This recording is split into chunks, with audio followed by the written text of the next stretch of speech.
Europe. Donc Allemagne 65% de sa consommation en gaz mu ngi jóge Europe te ñu ngi doon waaj a yokk potentiel boobu parce que am na beneen deuxième gazoduc boo xam ne c'est presque achevé bu ñuy tuddee Nord Stream 2 boo xam ne au niveau de Gazprom l'ex-chancelier allemand Gerhard Schröder nga xam ni moom moo jiite woon Allemagne kooku mooy piloter projet boobu pour approvisionner Allemagne en gaz kooku mu ngi liggéey ak Russie actuellement l'ancien chancelier allemand Gerhard Schröder donc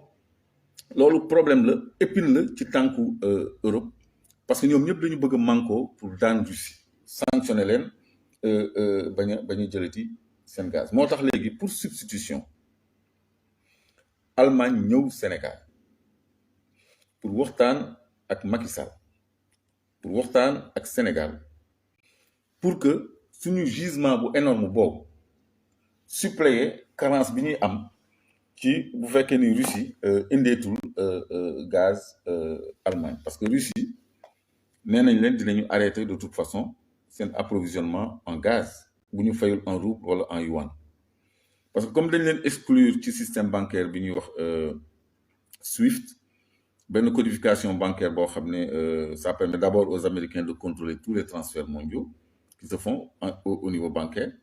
mooy ay code IBAN yooyu tout ça c'est le SWIFT c'est le même système interbancaire non seulement dañ ci génnee Russie mais dañ leen bëgg a geler seen ay avoirs yu ñu am ci banque étrangère donc ñoom c'est normal que ñu bëgg a sécuriser seen xaalis donc ñoom nangootuñu système européen bi léegi ils imposent la monnaie chinoise ou le rouble information monnaie chinoise le yuan ou le RMB admettre nañ ko dans l'escarcelle de la Banque mondiale c'est-à-dire considérer nañ ko comme devise mën nañ ko jëfandikoo pour jëndante ak jaayante ci bitim réew jëndante ak jaayante ci matière première xayma ci ay places boursières donc loolu dafay wàccee dollar bi day accélérer benn processus bu ñuy wax la dédollarisation te ci loolu lañ jëm parce que y a deux blocs qui se dessinent léegi nag enjeu énergétique bi nga xam ne moo am en Europe Allemagne dafa bëgg changer politique énergétique parce que dafa amoon ay écologistes yoo xam ne dañu taxawoon pour bañ centrale nucléaire am fa parce qu'il y avait eu les incidents de Tchernobyl et tout ça ñoom ñu jëlee ci leçon même si après il y a eu Fukushima plus récemment donc léegi ñoom dañu bannir nu mu tuddati nucléaire ci seen source énergétique dem ci gaz parce que gaz moo gën a propre pétrole moo gën a propre fuel moo gën a propre énergie fossile yu bëri donc léegi merci Babacar Diaby donc léegi dañu changer waat option parce que dañu bëgg a retourner au nucléaire parce que France tey jii li ko mettre à l'abri du gaz russe mooy moom li ëpp ci courant am ci ay centrales nucléaires lay jóge donc Allemagne dafa bëgg a dellu ci tànk yooyu kooku muy benn ñaareel bi dafa bëgg a ut beneen source d'approvisionnement en gaz te Sénégal la ñuy négocier ñoom ak européens maa ngi ñëw nag ci solo waxtaan bi parce que dafa am benn instance politique intérieure boo xam ne bu am solo la boo xam ni dama bëgg ñu taxaw ci buñ ci àggee donc léegi loolu moo tax moom mu ñëw fii ba mu fi jógee Niger la dem Niger lan moo fa am uranium mooy énergie nucléaire mooy nucléaire donc ñoom tubaab yi ñoom riche yi ñoom pays développés yi sans ñun duñu dem la ñu soxla yépp mu ngi ci ñun ñoo ko yor kon ñun suñu wàllu bopp ñun ñoo war a xam li ñu yor baal leen ma yëngu-yëngu yi téléphone bi dama ko téye parce que mënu ma ko fixer j'ai presque improvisé wax jotaay bi donc ñun li ñu am dañ ko war a xam parce que dañu toll ci contexte boo xam ni on doit tirer le meilleur de nos ressources parce que tey la ëpp solo tey la ëpp valeur tey la ëpp prix tey la ëpp enjeu géostratégique tey la ëpp enjeu économique tey la ñu war a gën a mën a respecter Sénégal mais ñoom dina leen jaral lépp pour ñu teg loxo ci suñu gaz bi ñuy produire Saint-Louis te gaz bi d'ici quelques mois lañ koy produire 2023 la ñu wax léegi loolu am na beneen jaan bu ci laxasu dafa am benn plateforme flottante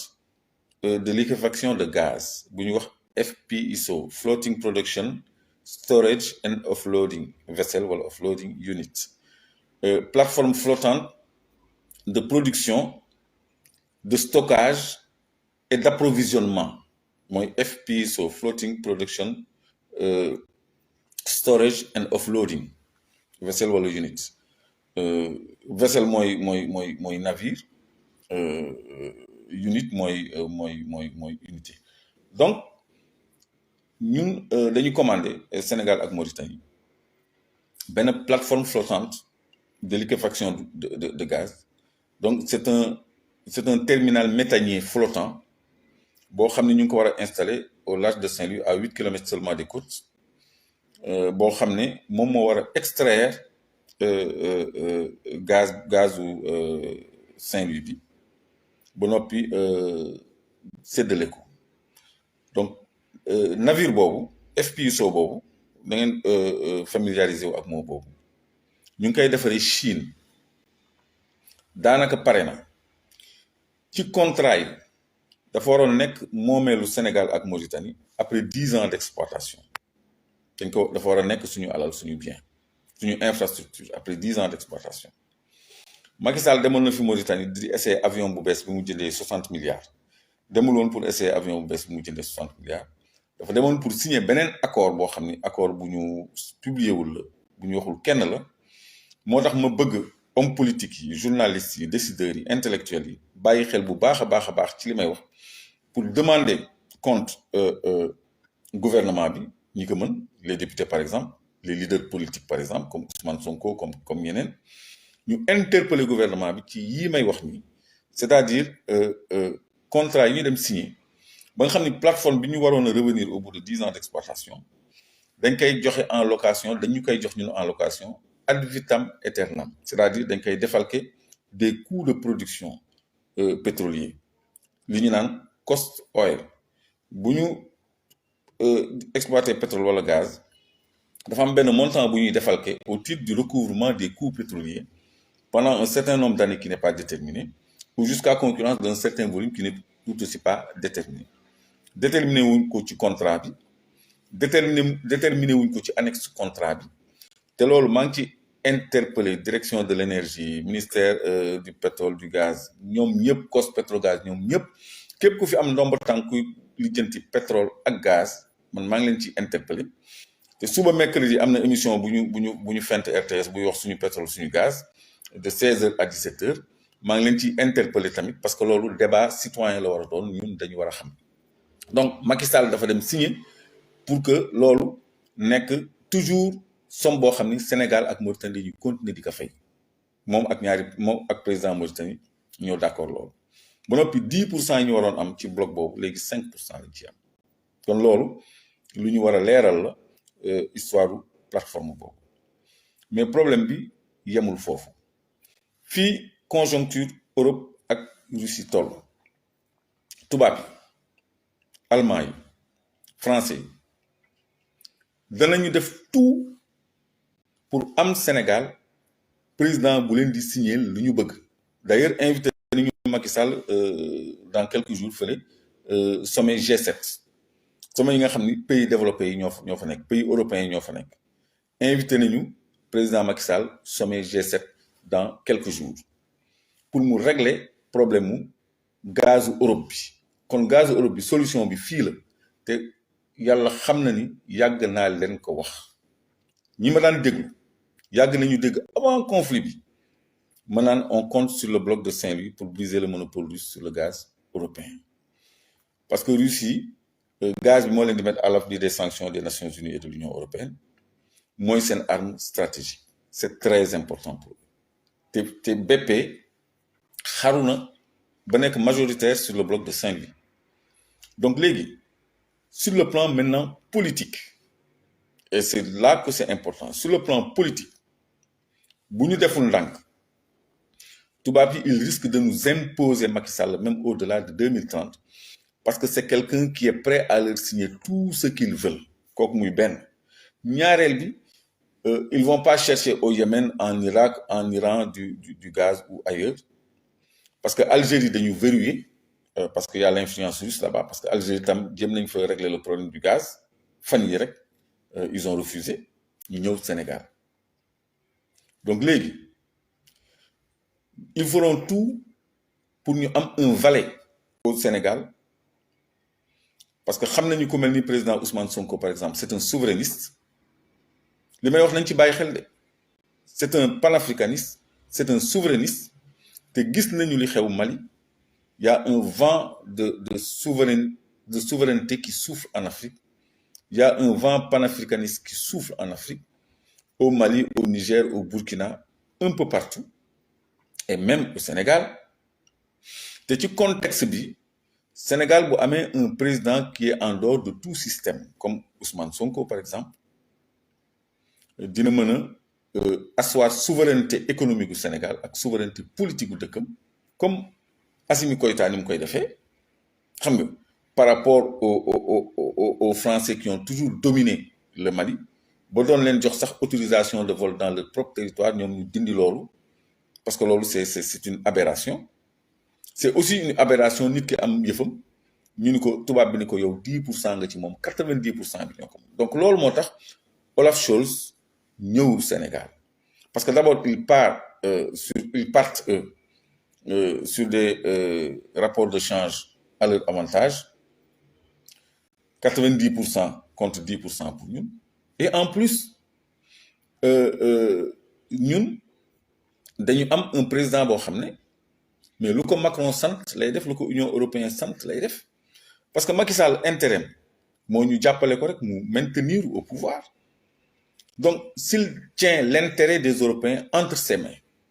nga xam ni mën na ko brader mën nañ leen jox ay garanties par rapport aux Russes mais il ne se fera pas de scrupule il va leur dire écoutez moi pour que je puisse défendre vos intérêts il faut m'aider à rester parce que mon pouvoir est menacé parce qu'il y a des jeunes qui veulent autre chose il y a un homme politique qui prône autre chose donc voilà Ouattara il est bien président en Côte d'Ivoire te 3e mandat la am Alpha Condé dañ ko coup d'état 3e mandat la amoon te ñëpp ngi seetaan Idriss Déby ñaata yoon la dépassé mandat je crois qu'il était à 6 mandats avant son assassinat Mobutu Sese Seko c'était un dictateur France moo ko ngemboon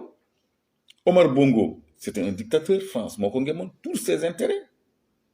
Jean Bédel Bokassa empereur de Centrafrique extravagant di jël ay jaman réew mi di ko foowe Giscard d'Estaing moo ko ngemboon fa la doon vacances di am foofu ay jaman ak seen affaire donc ñoom démocratie bi ñuy prôné ci kaw la nii rek mais seen intérêt bu taxawee affaire démocratie amatul kon tey jii Macky Sall s'il règle le problème du gaz européen avec notre gaz jox tubaab yi ay garanties ils seront prêts à le maintenir et ils ne voudront pas prendre le risque qu'un autre pouvoir vienne ici jouer les souverainistes défendre les intérêts du Sénégal donc foofu mooy yàqu waxtaan bi c'est-à-dire impact bi muy am ci suñu politique intérieure ñun ak impact bi muy am ci suñu état de démocratie parce que il faut pas que nous soyons l'otage de l'Europe uniquement pour les intérêts de l'Europe sur ce gaz et concomitamment à ce conflit entre l'Ukraine et la Russie bi nga xam ne dafay impacter déjà Europe ci wàllu consommation en denrées de premier ministre en blé parce que Russie ñu ngi commencer contrôler toute la côte tous les ports ukrainiens yi nga xam ne ñoo doon desservir Europe il reste que le port de Odessa Mariupol est tombé Odessa bu ñu ko jëlee la boucle est bouclée foofu fatt na Nord Stream 1 mooy gazoduc bi nga xam ne mooy alimenter Europe mu ngi jaar Ukraine donc sous contrôle russe donc pour ñu tëj seen robinet lu yomb la mais sur l'incidence politique au Sénégal mooy ñoom ñu am un homme qui sert leurs intérêts et cet homme c'est pas Ousmane Sonko cet homme c'est Macky Sall Macky Sall c'est quelqu'un qui est prêt à tout accepter pour se maintenir au pouvoir et rester au pouvoir te fi mu nekk ni européens yi jaaxle boo xam ne jaaxle nañu ba fi jaaxle yépp ils sont prêts à faire toutes les concessions Macky Sall est en position de force ils sont prêts à toutes les concessions pour avoir notre gaz information gaz bi nga xam ni moo luqi bëtu européen nekk Saint-Louis production de 14 millions et demi de mètres cubes par jour wala 6859 tonnes comme vous me l'avez si bien calculé par jour est-ce que xam ngeen ni li nekk Kayar bloc de Kayar moo ëpp li nekk Saint-Louis yàlla moo ñu defal loolu est-ce que xam ngeen ni Sangomar ak Jifeer am na gaz je certifie sur l'honneur que gaz boobu nekk Sangomar ak Jifeer moo ëpp gaz bi nekk Saint-Louis bi nga xam ni ci la européen yaakaar pour régler seen problème kon ñun lan mooy suñu potentiel gazier ñu ñuy classé bu ñu nekkee en phase de pleine production maanaam suñu exploité Gëmbël Yaakaar Teranga c'est les puits qui sont à Kayar exploité Sangomar Jifeer ak Rufisque même Rufisque am na gaz on sera dans le top 5 des producteurs de gaz dans le top 5 des producteurs de gaz donc li tubaab yi teg bët lu ko ëpp la ñu am Kayar ak Sangomar Jifeer kon tey ji Sénégal ay décideurs am ay hommes politiques am ay leaders am ay journalistes am ay intellectuels am ay étudiants am ay citoyens am war nañu xam lan mooy réellement potentialité Sénégal man ci yoon bu sore laa jóge mais taluma noppalu taluma reer parce que lii laa diggee woon ak yéen il fallait ma wàccoog yéen ci loolu parce que suba damay àggali waxtaan bi ci beneen médium mais il fallait ma jox leen ko lillahi wa rasulihi ngeen partagé ko parce que lépp lu mu leen jox lu wér a wér naa leen génneel documentation bi yëpp dafa leen vidéo dans YouTube boo xam ne dañ koy monté mu leer ma créé leen banque de données boo xam ne éléments yi ngeen bëgg yëpp dañ ko ci fekk ngeen nekk pour man des relais de communication maanaam di jàllale message beeg information bi ñëpp jot ci xam ko parce que fi mu nekk nii Macky Sall dafay surfer ci sous information wu opinion publique bi ci sous information yu homme politique yi ci sous information yu journalistes yeeg intellectuels yi ci sous information yu étudiants yeeg citoyens te loolu dafa war a dakk l'information est à notre portée donc Sénégal dafa am potentiel gazier bu énorme et on parle même pas encore de pétrole ci jamono joo xam ne Europe fi mu nekk nii Russie daf leen xoj parce que hiver bii di ñëw ils ont des soucis hiver bii di ñëw bientôt décembre hiver bii di ñëw ils ont des soucis te Russie s'ils ferment le robinet ils sont morts Allemagne les industries seen coût de production produits manufacturés yi dañ ko multiplier par 100 ñii par 60 parce que ils dépendent du gaz Finlande bi adhéré autant 100% de son gaz vient de Russie 100% laa wax 100% merci Saliou Pouy 100% de son gaz vient de Russie donc ñoom dépendance boobu moo leen jaaxal te ñun africains yi nga xam ni li ñu am xamuñu ko sax benn ñaareel bi suñuy njiit ñoom seeni poche moo leen intéressé intérêt askan bi yitteelu leen ci ñun la ñuy ñëw ci suñu njiit yi nga xam ne ay valet lañu xamuñu luy souveraineté xamuñu luy intérêt national xamuñu luy patriotisme ñooñu la ñuy utiliser pour am ñoom li ñu bëgg ci ñun te ñoom balaa ñuy am li ñu bëgg ci ñun war nañu am li ñu soxla ci ñoom ba pare loolu mooy coopération gagnant gagnant parce que ñun vraiment yàlla wàccoon ak ñun sur le plan des ressources te même uranium bi mu wuti Niger pour seen centrale nucléaire bi def énergie nucléaire mënuñu ko utiliser te dugaluñ ko ci ay tube en zirconium ay mbar yoo xam ni zirconium la parce que zircon bu alliage zircon la wañ la parce que buñ ko lakkee dafay oxydé wu moo tax lootul tudd zircon day tudd zirconium te nag weñ bu weex bu mel ni inox propriété particulière mooy dafa supporter tàngaay dafa supporter jusqu'à 3000 degrés de chaleur daf ko supporter kon tàngaayu réacteur cœuru réacteur tàngaayam 700 degrés la agul sax 1000 degrés zirconium 2900 degrés 2950 degrés à 3000 degrés kon matière boobu rek moo mën a nekk dans le cœur d'un réacteur nucléaire, même un réacteur d'avion de chasse, de fusée, de missile, de tout ce qui est balistique. loolu matériau bu stratégique la boo xam ne moom également valeur am day yokku parce que le nucléaire est une seconde option énergétique pour l'Europe qui avait commencé à y renoncer mais léegi ñu ngi koy reprendre parce que Russie dañ leen jaaxal. Donc gaz uranium ak zirconium ay denrées stratégiques la yoo xam ni Afrique fii lañ koy wutee fii Afrique lañ koy wutee parce que dëkku naar yi pétrole la ñu ëppale que gaz à part l'Iran et le Qatar. Frontière u Iran ak Qatar am na gisement bu exactement bu mel ni comme bi nekk suñu diggante ak Mauritanie ñu ngi laam-laamee ni ñaari potentiel yu àddina bi ñaari gisement yooyu rek de classe mondiale ñoo fi am potentiel boobu. Donc diggante Iran ak nu mu tudd ci Mauritanie ak astafurlah Iran ak Sénégal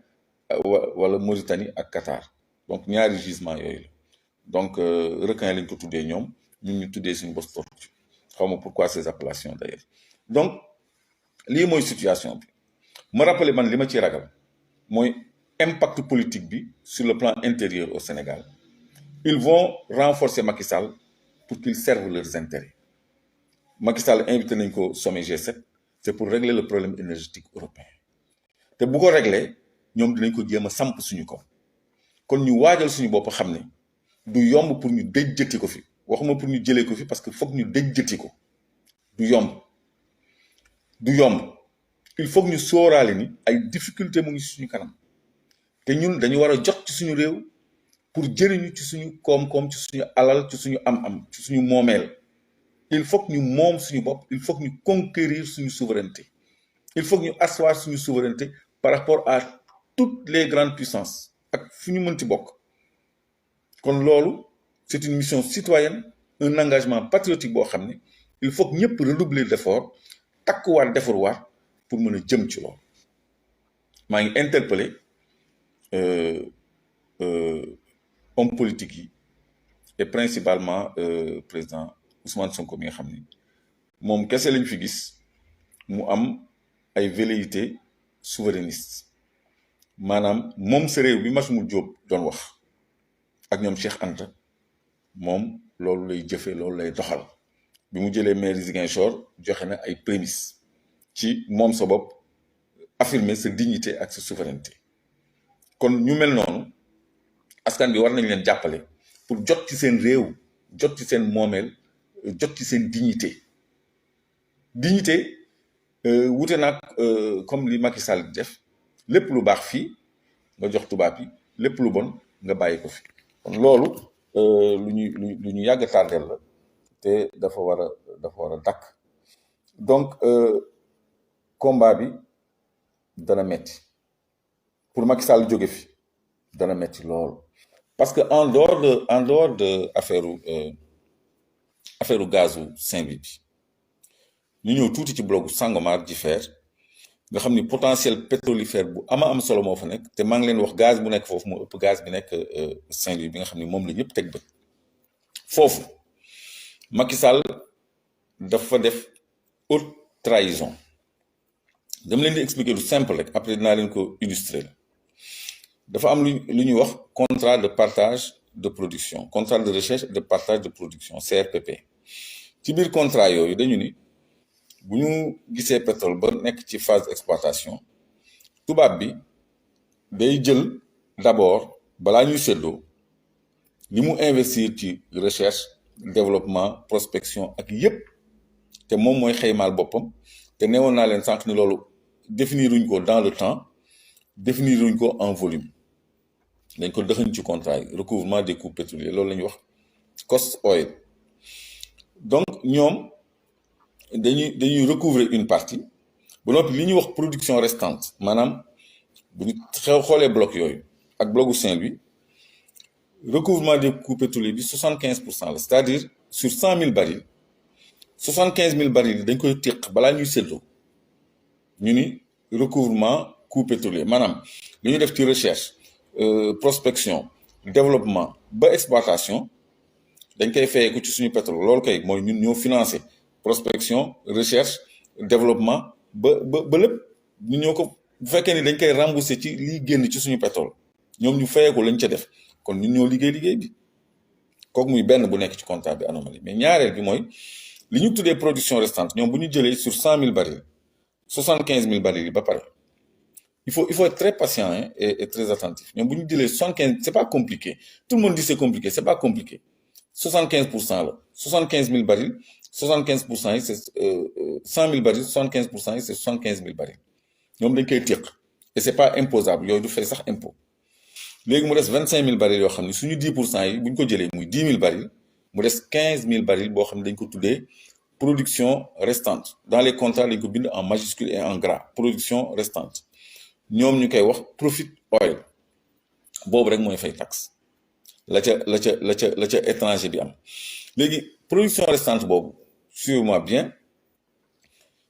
dañ koy séddoo bu fekkee ni 50 000 à 100 000 barils la Sénégal dañ koy dolli 27%. mais bu ëppee 100 000 barils ba 200 000 barils Sénégal 30% lañ koy dolli suivez-moi bien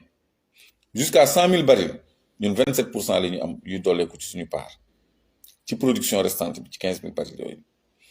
léegi au-delà de 100 000 barils ñun 30% la ñu am léegi li xew mooy Woodside dafa déposer plan de production ci blocu Sangomar bi de 100 000 barils jour léegi 100 000 barils jour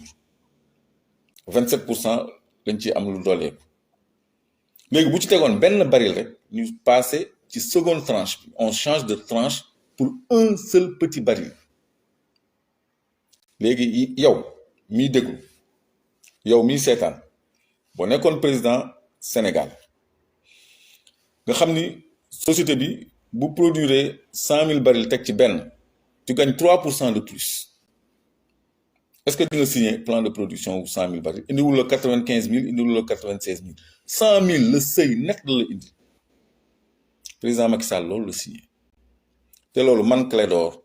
gëmuma ni Macky Sall cuune na cuune boobu ba xam ni du leen wax teg leen ci benn baril on change de tranche moo tax 3% boobu di lang lu mët a lijjanti la comme blogu Saint-Louis bi blogu Saint-Louis bi ma fàttali leen ni c'est l'affaire Petro-Tim Aliou Sall ak Franck Timis ñoo ko jaay signé ci ay royalties sur 40 ans yu ñuy évalué woon à 6 milliards de dollars 6 000 milliards plutôt de dollars 6 000 milliards de dollars bi ñu naan Aliou Sall sama 400 000 loolu ay redevance la contrat de redevance la Macky Sall yokk ci beneen signature muy plateforme bi nga xam ni dañ ko waroon a moom au bout de 10 ans ñu wéyale location bi kon ñoom du ñuy séddu foofu blogu Sangomar suñu 3% mu ngi fay lang parce que plan de production wu 100 000 la ñu indi te 100 001 barils on change de tranche on a plus 3% plus 3% boobu nag dañ ko war a lijjanti ñu bëri ñu ngi naan waroon naa dem assemblée c'est pas grave je suis dans la mouvance je suis dans la coalition am na ay mbokk yu am chance dem assemblée ku mel ni sama sœur Maymouna Bousso ku mel ni sëñ Cheikh Thioro Mbacké ku mel ni Abass Fall ku mel ni Birame Souleye ñeneen ñiy dem assemblée ñëpp bëri naa ci bokk ay nit yoo xam ni mën naa liggéey ak ñoom kon ku yeboo mu waaj assemblée bii di ñëw ministre de l'énergie ministre des mines bu fay ñëw dina indi lu leer nañ parce que députés yii di ñëw ils seront outillés pour poser les bonnes questions pour mettre sur la table les bons dossiers kon tey jii ñun suñu baat àgg na fu baatu ay député sax àggul suñu action citoyenne mën nañ ko exercer en nous appuyant sur nos collègues députés pour qu'on pose les bonnes questions pour qu'on fasse les bonnes réformes les bonnes propositions de loi les bons amendements et tout ce qu'il s'en faut et les véritables commissions d'enquête parlementaire donc loolu ñun dinañ ci orienter suñu équipe d'élus à l'Assemblée nationale pour que assemblée bi nekk une assemblée de rupture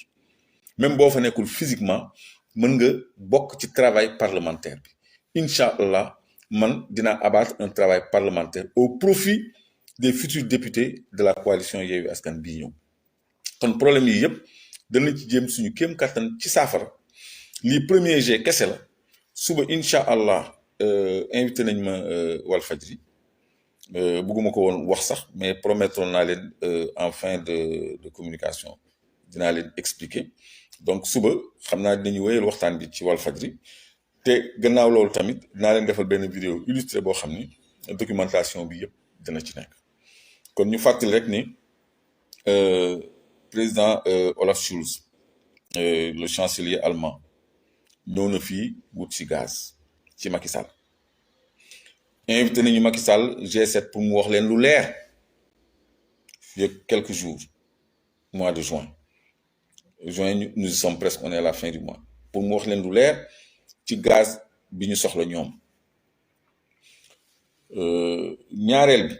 bi mu fa jógee dem na Niger pour am uranium pour retourner ci ay centrales nucléaires pour am énergie atomique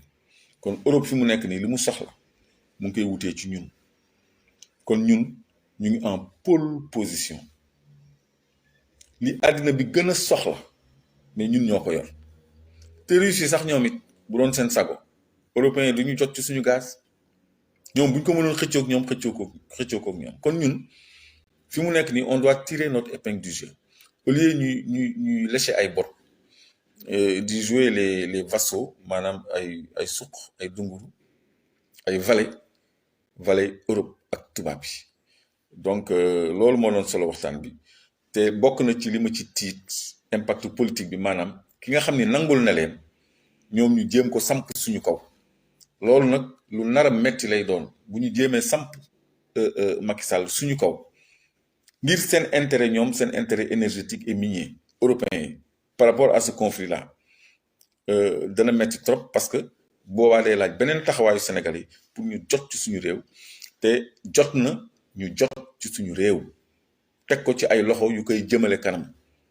ci ay loxo yoo xam ni dañu gëm Sénégal gëm seen bopp kon loolu moo doon solo waxtaan bi tey maa ngi leen di jox rendez-vous suba incha allah Walfadjri Walf Grand Place vers 22h30 incha allah asalaamaaleykum wa rahmatulah wa barakatu.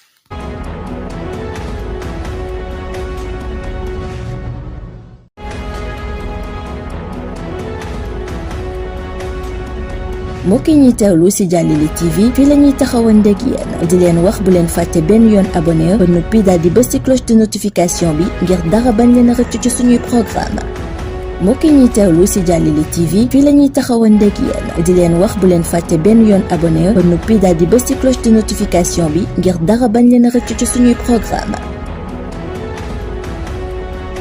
mbokk yi ñuy teewlu ci Jàllale TV fii la ñuy taxawandeeg yéen di leen wax bu leen fàtte benn yoon abonné ba noppi daal di bës ci cloche de notification bi ngir dara bañ leen a rëcc ci suñuy programme